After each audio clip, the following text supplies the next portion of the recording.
ലോകത്തെ മാറ്റിമറിച്ച ഏറ്റവും വലിയ കണ്ടുപിടുത്തങ്ങൾ പലതും സംഭവിച്ചത് വലിയ ശാസ്ത്ര പരീക്ഷണങ്ങളിലൂടെയല്ല, മറിച്ച് മനുഷ്യർക്ക് പറ്റിയ ചെറിയ അബദ്ധങ്ങളിൽ നിന്നാണെന്ന് പറഞ്ഞാൽ നിങ്ങൾ വിശ്വസിക്കുമോ? ഇന്ന് നമ്മൾ നിസ്സാരമായി ഉപയോഗിക്കുകയും ലക്ഷക്കണക്കിന് ആളുകളുടെ ജീവൻ രക്ഷിക്കുകയും ചെയ്യുന്ന ആൻറ്റിബയോട്ടിക്കുകളുടെ തുടക്കം അത്തരത്തിലൊരു അബദ്ധത്തിൽ നിന്നായിരുന്നു. 1928 സ്കോട്ടിഷ് ശാസ്ത്രജ്ഞനായ അലക്സാണ്ടർ ഫ്ലെമിംഗ് തൻ്റെ ലാബിലെ പാത്രങ്ങൾ കഴുകി വൃത്തിയാക്കാതെ അവധിക്കാലം ആഘോഷിക്കാൻ പോയതാണ് ലോക ചരിത്രം തിരുത്തിക്കുറിച്ചത്.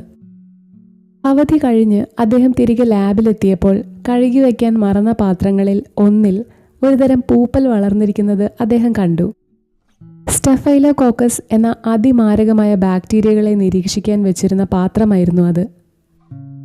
എന്നാൽ ആ പൂപ്പലിന് ചുറ്റുമുള്ള ബാക്ടീരിയകൾ മുഴുവൻ നശിച്ചുപോയതായി അദ്ദേഹത്തിൻ്റെ ശ്രദ്ധയിൽപ്പെട്ടു.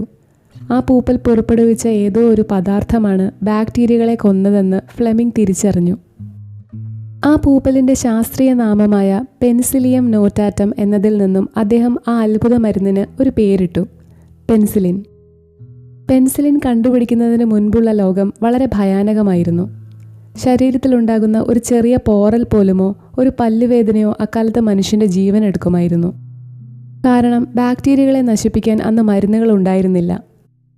എന്നാൽ ഫ്ലെമിങ്ങിൻ്റെ ഈ കണ്ടെത്തലും പിന്നീട് മറ്റ് ചില ശാസ്ത്രജ്ഞർ ചേർന്ന് അത് മനുഷ്യർക്ക് ഉപയോഗിക്കാൻ പാകത്തിൽ മാറ്റിയതും വൈദ്യശാസ്ത്രത്തിലെ വലിയൊരു വിപ്ലവമായി മാറി.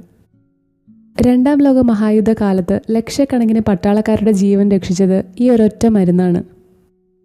ഒരു ശാസ്ത്രജ്ഞൻ്റെ അശ്രദ്ധയും മടിയും കാരണം ലോകത്തിന് ലഭിച്ചത് സമാനതകളില്ലാത്ത ഒരു അത്ഭുത മരുന്നാണ്.